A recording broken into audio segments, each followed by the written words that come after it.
As we were saying, one of the things we wanted to do with this conference was to kind of meld together or bring together so many different aspects of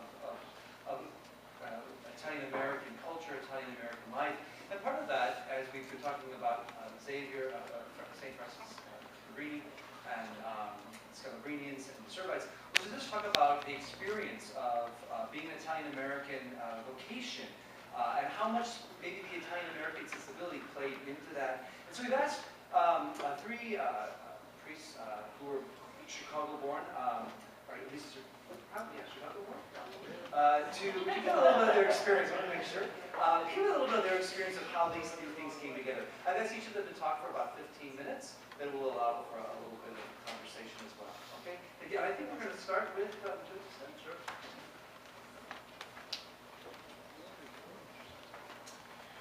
Buonasera a tutti. If that's good enough for Pope Francis, it's good enough for us. My name is Father John Belmonte. I'm a Jesuit priest. I am very happy to be part of this sort of joke with a Jesuit, an Augustinian, and a diocesan priest. But thankfully we didn't go into a bar. Still time. Maybe that'll happen later. There you go. It is a delight to be with you. As I mentioned, I'm a Jesuit priest. I was born in Chicago to an Italian-American family, and I'll tell you a little bit about that. Joined the Jesuits. I am presently the superintendent of Catholic schools in the Joliet Diocese. So I live out in Joliet and then kind of travel around the diocese supervising the schools. I help at Our Lady of Pompeii, so it's good to see some people from Pompeii, and I'll talk about that in a second. What I'd like to do is take you to a couple masses that I have said, and sort of start there and then work my way back to here. So the first mass that I would like to talk about, I said on June 29th, 1996.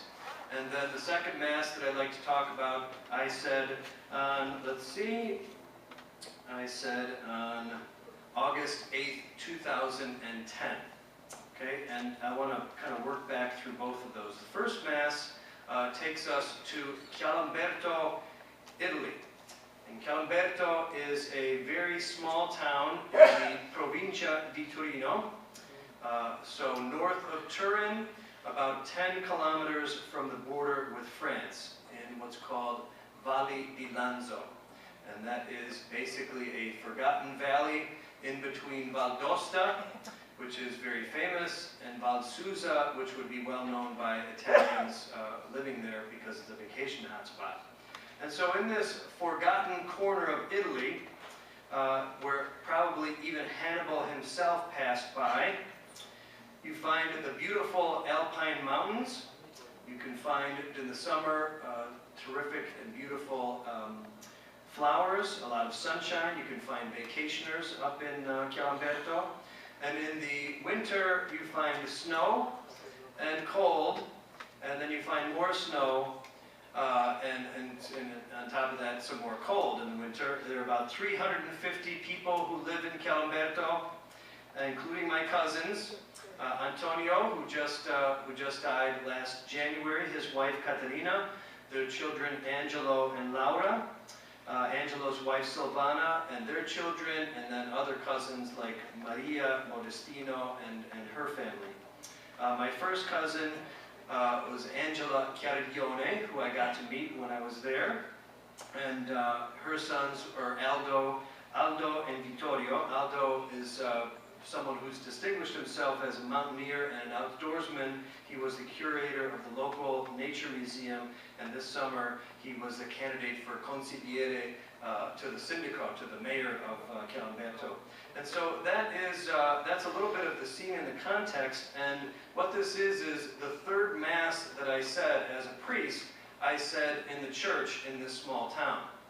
Because after my ordination here in the States, I went back to Italy to go to some first masses of friends, and then went to this small town where my great-grandmother was born, and I said Mass there in the 500-year-old church, which is the church of Giacomo e Filippo, the apostles. And what it did was, on top of concluding what, at least genealogically, would be a 274-year odyssey that I was able to uncover, it also marked my first miracle as a priest. And I suppose this can go into my hagiography or something. But anyway, after this mass in this small town, in this 500-year-old church, one of the women in the village who I became friends with, who was just a great person, came up to me and she said, "Complimenti, padre. You have, on your first miracle as a priest, you want to give you my compliments." And I said, "Oh, my first miracle as a priest, what do you mean?" And she said, "Well, you were able to perform your first miracle as a priest as a result of this first mass." And I said, "Madalena, what do you mean first miracle?" And she said, "Well, your cousin Antonio was at mass, and that's the first time I've ever seen him at mass. And so, in my book, that counts as a miracle." Well, when I told my cousin Antonio about that, he didn't think that was very funny. In fact, he had kind of an interesting spiritual life himself. He didn't actually go to Sunday Mass, so I got him to go to Sunday Mass, or his wife probably did. But he would go exclusively to funerals in that town, which meant that he went more than once to Mass during the week because there was a lot of elderly people, and so he, out of devotion and respect to the dead, he went to all those funeral masses, and so, God bless him. Now, he didn't go to Sunday Mass, so we know, of course, that's mortal sin, and he should be going to Sunday Mass, but nevertheless.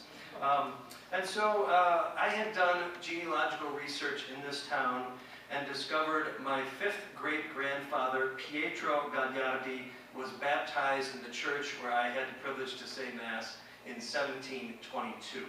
I wasn't able to go all the way back to 1586, which was where the parish registers finished, because the parish priest there was rather grumpy and wouldn't allow me to look at the registers more than a couple days, and so I had to interrupt my research. But what I discovered was my bisnonna, Paulina, was born and baptized in that town and in that church, and she was the first one really to ever leave the Valle di Lanzo. She left with her sister. They went to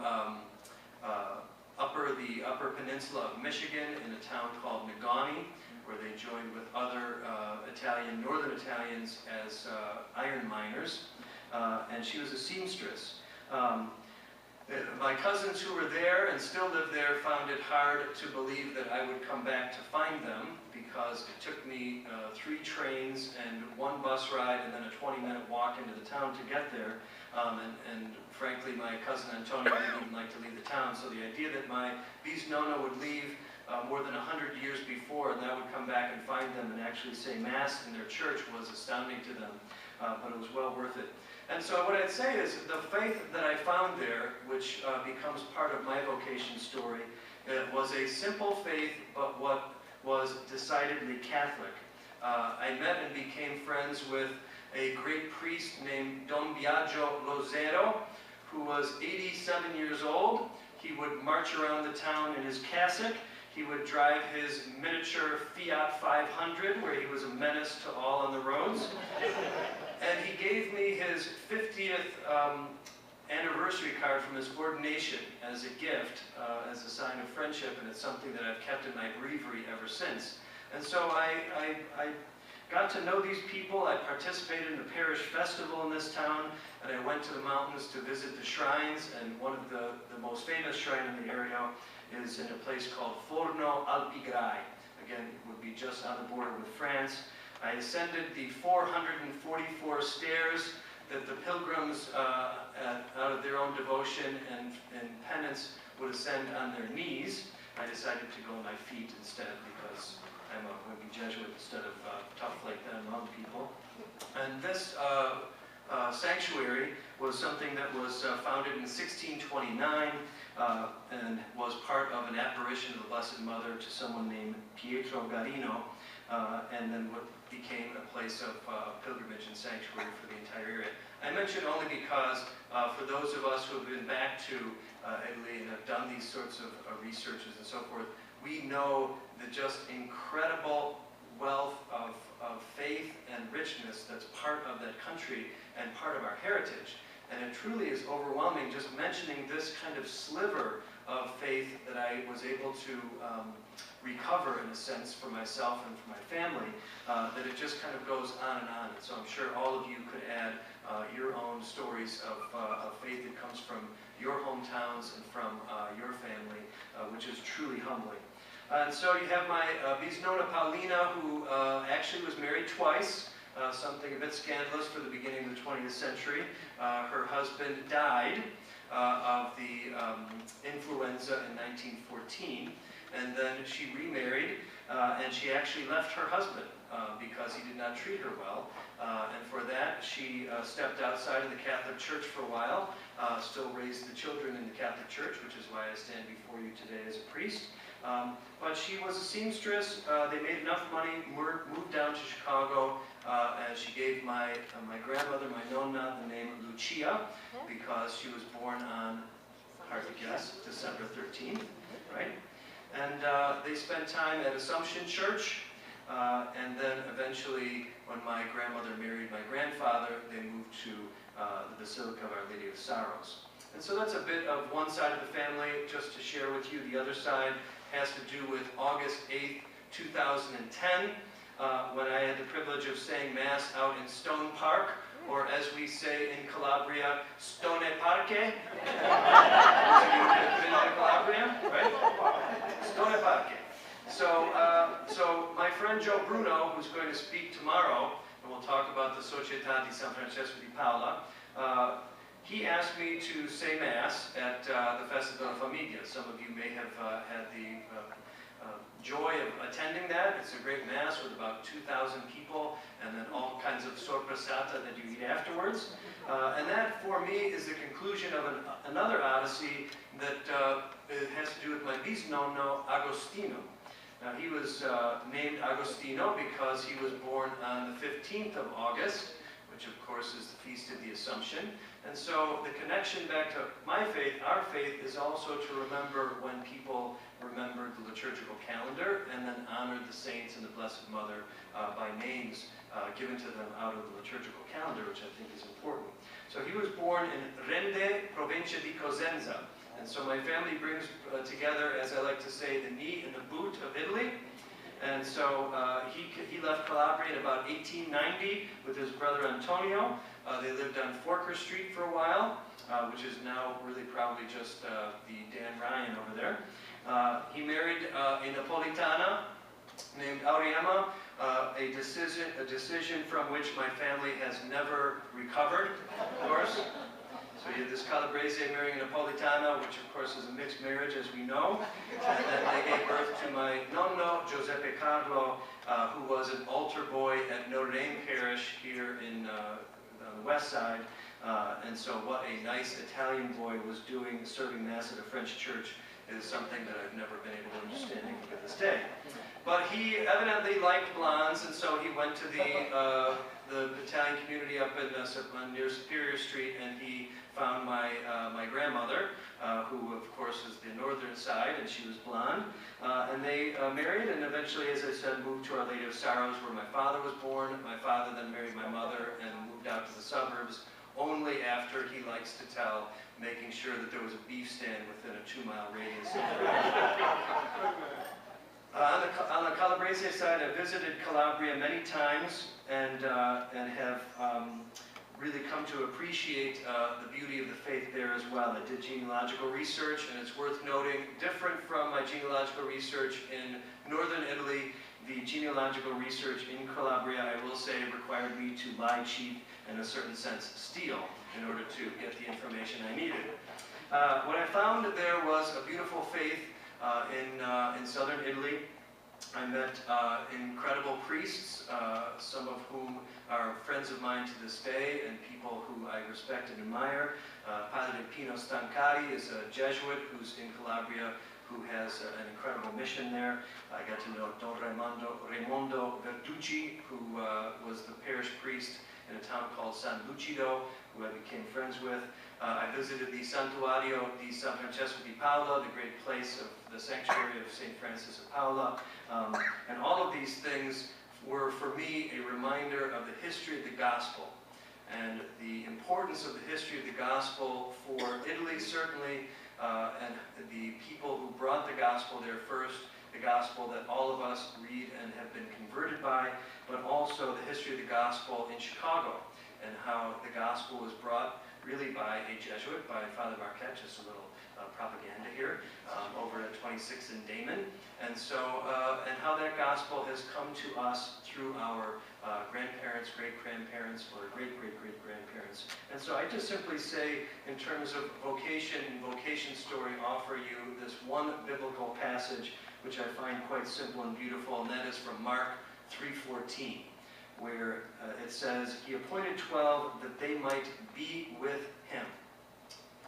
He appointed 12 that they might be with him, and that he might send them out to preach. And that I would simply offer to you as the most simple and eloquent definition we have for our Christian faith, that we are called to be with him, that he might send us out to preach, it says, according to the apostolic tradition.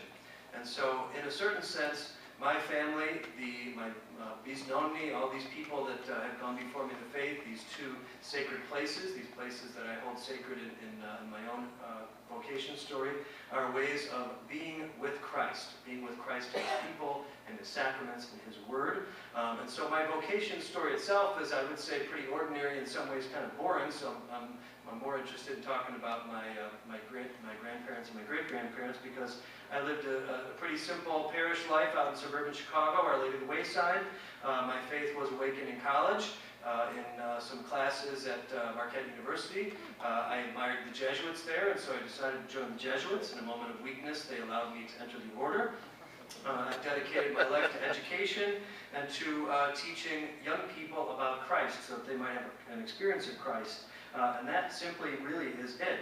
The other part that I would add to this vocation story, which is a beautiful gift to me from my family and also from the church, is the service that I've been able to render to the Italian community here in Chicago and also in Milwaukee. I have been, for the last 12 years, I've been able to say Mass at Our Lady of Pompeii on the west side to connect to my family, and also to serve the Italian community there, to the American community there. I've been chaplain to the Società di Santissimo Crocifisso, a group of Sicilians here in town. I've also helped out with the Società di Beato Giovanni Liccio, another group of Sicilians, Santa Fada, another group of Sicilians. I've said weddings and masses and funerals and all sorts of different anniversaries and everything for Italians and Italian Americans here in Chicago and in Milwaukee, where I was working. And for all of that, for me, has been a beautiful experience of the call that Christ gives to each one of us to be with him.